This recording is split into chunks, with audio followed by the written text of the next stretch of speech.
Hi folks, this is Jay. Hope you're okay today. This is an article that I wrote for a magazine, and I am giving it in lecture form, and I hope it's a blessing to you. It's on the life of Nelson, and Nelson was born on the 29th of September 1758. His father was a devoted housewife. Nelson's mother died in 1767 when he was only 9 years old. As a boy, Nelson gained a liberal education by attending the high school at Norwich and later the North Walsham School. At the age of 12, he went to work on the ship Reasonable, captained by his uncle Maurice Suckling. His father allowed him to start a career in the Navy so early because he had 3 other children to care for, which was a strain on his time and finances. It must be said Nelson was not pushed into joining the Navy. On the contrary, seeing he lived but a short distance from the harbour, he always dreamed of one day becoming a captain. Once he had embarked on his naval career, nurtured by his uncle Suckling, he never looked back. He went from strength to strength, rising steadily through the ranks.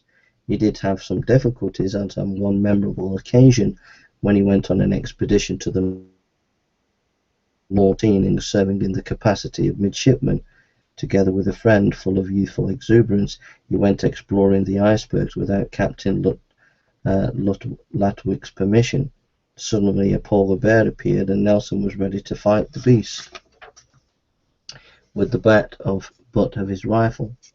From a distance the captain saw that the boy's lives were in peril and ordered a cannon to be fired. Fortunately, this scared the animal away. When the lads arrived back on the ship, Captain Ludwig gave them a piece of his mind. From the age of 14 to 25, Nelson had gained a wealth of sailing experience, having visited most parts of the world. He had already served as captain for 2 years before being appointed captain of the ship Boreas.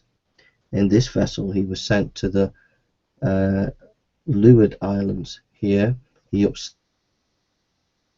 American captains by stopping them trading illegally. The Americans annexed themselves from the Crown, so were no longer regarded as British citizens. The Navigation Act stated that only the British could trade with the British colonies. The Leeward Islands being colonies of the Crown and the American trade of foreigners, Nelson rigorously enforced the law. The whole incident caused an uproar, and the merchants and the American captains demanding that Nelson should be arrested for confiscating their goods. During this time at the Leeward Islands in 1787, Nelson married Mrs. Nisbet. She was the widow of Dr. Nisbet of the island of Nevis. Mrs. Nisbet was an older woman and sincerely religious. She was just what Nelson needed at the time. At first the marriage was a happy one, but things started to change as Nelson, thinking that he was destined for greatness, he wanted people around him who held a similar view. Tragically, Mrs. Nelson, although a well-meaning person, failed to show appreciation of her husband's genius. It would not be long before he would look at more vivacious women who would pander to his ego.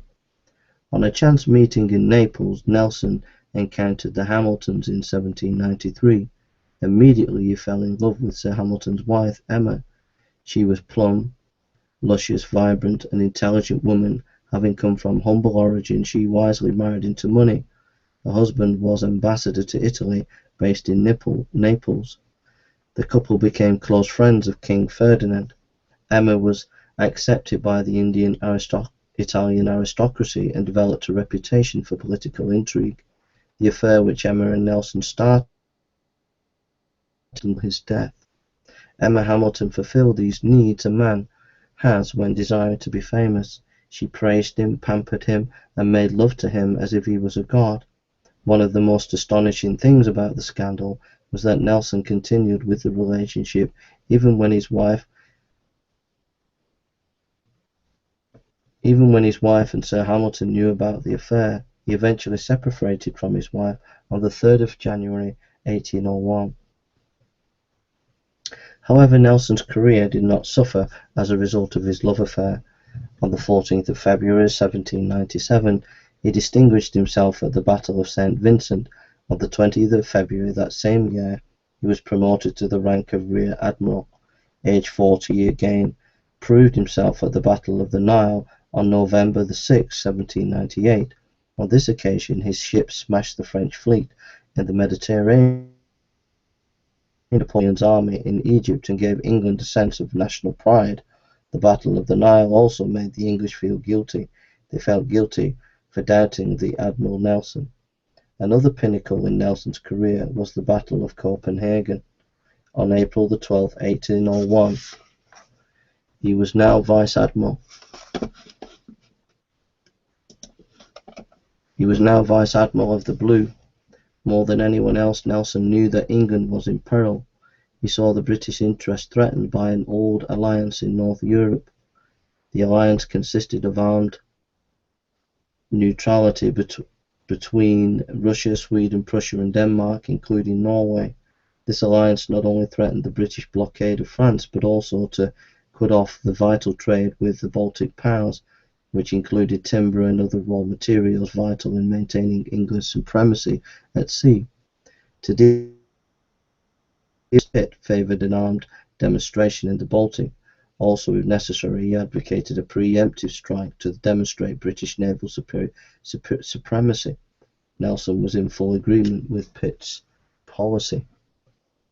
It was for these reasons Admiral Hyde Parker, along with Nelson, as part of his command staff, was sent to the Baltic with a small armada. The Battle of Copenhagen inevitably commenced, the battle being a slogging match between the British and Danish fleets. Hyde Parker would have lost the day if it was not for Nelson's daring leadership and courage. It was at this time, when the Admiral called Nelson back from the heat of the battle, that he chose to ignore his superior's order to continue to fight. Quote, "I do not see the signal," Nelson said. It was this determination to fight that gave the Royal Navy a spectacular victory and made Nelson into the grand culmination of Horatio Nelson's career was the Battle of Trafalgar. On the 21st of October 1805, when he was 47 years of age, the events which led up to the battle were a mixture of political and naval strategy and intrigue. Nelson's task was to pin the French fleet at Tarleton Bay. He would look at Tarleton Bay and the Spanish fleet at this base. Whatever the cost, Nelson's own Mediterranean fleet must present the Spanish fleet and French navies combining forces. If they were allowed to do so, the combined strength would in all probability overwhelm the Royal Navy. The idea of combining Spanish and French fleets was the brainchild of European Emperor Napoleon, who tried to take the West Indies, a colony where much of British wealth came from. To ravage the West Indies, therefore, would destroy the British economy. Then, while England lay demoralised, groaning under a recession, his grand fleet would smash the Royal Navy.